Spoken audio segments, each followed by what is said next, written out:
బొమ్మెర పోతన. బొమ్మెర పోతన పండిత పామరులను ఇద్దరినీ మెప్పించే విధంగా రచనలు చేసిన మహాకవి.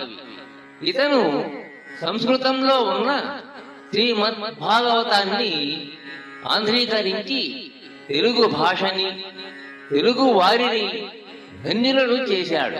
శ్రీమదాంధ్ర భాగవతంలోని పద్యాలు వినని తెలుగువాడు లేడంటే అది ఏమాత్రం అతిశయోక్తి కాదు. శ్రీ కైవల్య పదంబు చేరుటకునై ఇంతించెదన్. శ్రీ కైవల్య పదంబు చేరుటకునై ఇంతించెదన్.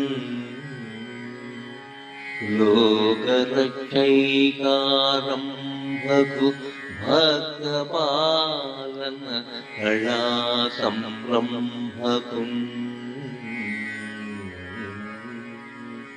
జ్ఞానవోద్రేక స్తంభకు కేళిలోల విలసదృగ్జాల సంభూత నానా కంజాత భవాండ కుంభకు మహానందాంగనా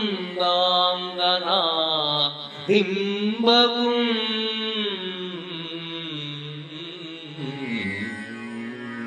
శ్రీ కైవల్య పదంబు చేరుటకునై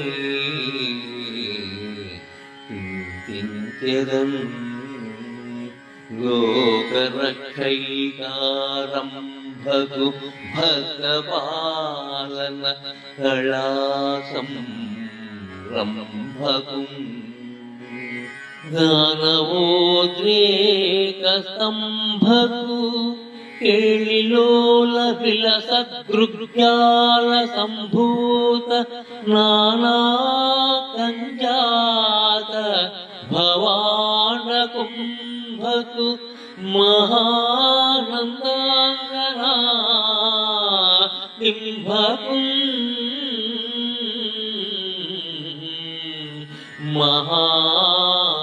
మహానందాంగనా బింభకు. లోకరక్షణ చేసేవాడు, భక్తులను ఆదుకోవడంలో ఉత్సాహం చూపించేవాడు, రాక్షసుల ఆట కట్టించేవాడు, విలాసంగా అలవోకగా కేవలం తన చూపులతోనే పుట్టిన అనేక బ్రహ్మాండాలను తన యందు కలవాడు, నందుని ఇల్లాలైన యశోదమ్మ బిడ్డడు అయిన శ్రీకృష్ణుణ్ణి కైవల్యం కోసం ప్రార్థిస్తాను. శ్రీ మదాంధ్ర మహాభారతంలోని తొలి పద్యం ఇది.